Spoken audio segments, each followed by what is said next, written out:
and I was part of the delegation that went to Egypt. And I have to say, though, it was basically a life-changing experience. I cannot remember a point in my life where I have spent a week with revolutionaries. And the fact that I work in a tax office, the fact that I am a revolutionary, and the fact that I am trying to be part of a campaign within the HMRC, though, to try and get a strike action going over our office closures. And there is a battle, you know, just in terms of the confidence. Are the members that confident to go out? Can we get the action right now? Is the mood right? And here I am, sitting in front of a man, Kamal Abu Aita, who's 58 years old, who's been in prison for 18 times, and who's basically a lifelong political activist. And when he speaks though with a passion of someone who's just tasted victory for the first time. I mean, that was the incredible vibe that we were getting from him. And as I say, he's been a political activist all his life. He did try and get a proper job after he left university, but he couldn't get one, so he ended up in a tax office. And that's basically, though, how he ended up creating one of the mass strikes that basically was part of the Egyptian revolution. I'll try and give a quick broad brush about what happened. They did have an official trade union in the tax office, but in 1974, Sadat's government closed them down because the property tax collectors, they tried to collect the taxes off the mother of the Ministry of Finance. So basically, Sadat introduced a law to shut them down.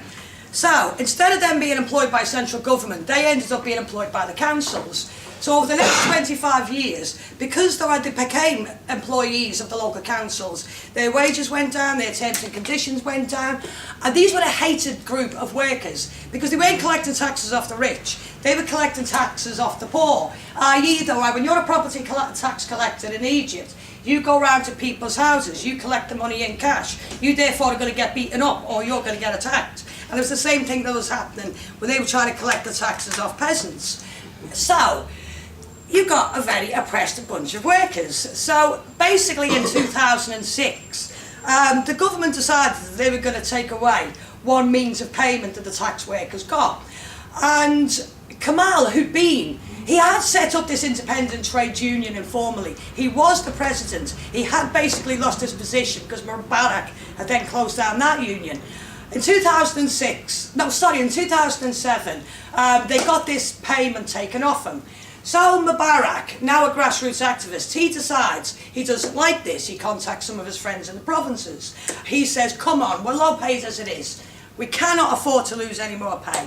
Why don't we have a protest? And the response is, why a protest? Why don't we have a sit-in? Because the year before, the Mahala textile workers, over 20,000 of them, had created this sit-in and won these bonuses and basically set Egypt alight. So that influenced the tax collectors. So basically, they decided to have a sit-in. Over the next few months, the provinces, though, would have more and more sit-ins. By October, November, there was about 15 provinces out of 27 that were now organising sit-ins, but the government still hadn't backed down. So Kamal said, let's go down to the Minister of Finance. Let's basically, though, take the argument to the centre. The Ministry of Finance is actually next door to Tahrir Square. They turned up, about 5,000 of them. When they were there, water cannon was used against them, they were beaten up. Instead of them running away, they decided to have a sit-down. So basically you got 5,000 individuals having a sit-down right beside Tahrir Square. And these individuals, you know, they're 40, 50 years old, though, as I say, the tax collectors. They've never been involved in anything like this before in their life. But men and women are coming together. Muslim women, the first time, though, they've been out on strike like this, alongside Muslim men. First time tax collectors are being out on strike. So many ways, though, that strike was phenomenal. So they end up sitting there for 11 days. Security tried to move them on. Day 7, though, they were told by the Minister of Security, people are sick here, just get out of the square, because by now it was national news. When the local community heard what he said, they brought even more food. We love you, we respect you, we want this strike to continue. So on day 11, in front of the media, Kamal and his negotiators met with the Minister of Finance, and the Minister of Finance said to them, okay, you can have your pay rise, you can have 341% pay rise. And what I didn't do, and I wish I'd asked Kamal, what was the mood like at that moment when you told those strikers about that? Because if you have lived under the regime of Mubarak all of your life, you will not have been able to publicly voice your opinion. You'll only have ever been able to grumble in private.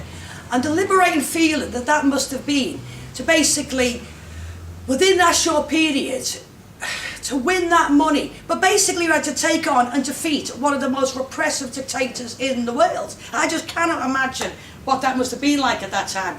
Now what Kamal says is, he argues though that this was the precursor to the Egyptian revolution itself. They'd seen the success of the tax workers, they'd seen how they were able to win with that sit-in, so basically that then became the inspiration for the revolution within Tahrir Square itself. And I mean, Rosa Luxemburg talks about it. She talks about the phenomenon of the mass strike. You know, how the working class is an intelligent class, it learns off each other. It basically, though, starts copying successful tactics that have been used before. And to be honest with you, though, we've seen that in Egypt in 2011. And to be honest with you, I think that is the country to watch now. If you basically believe in revolution, if you want to overthrow the state, then the fact that they are actually living out that revolution now, as Umjum said, they are going through the arguments, they are having the internal battles, the political ideology is just, it's everywhere right now. But it's a fascinating country to go to, and I really recommend everyone here to go over there.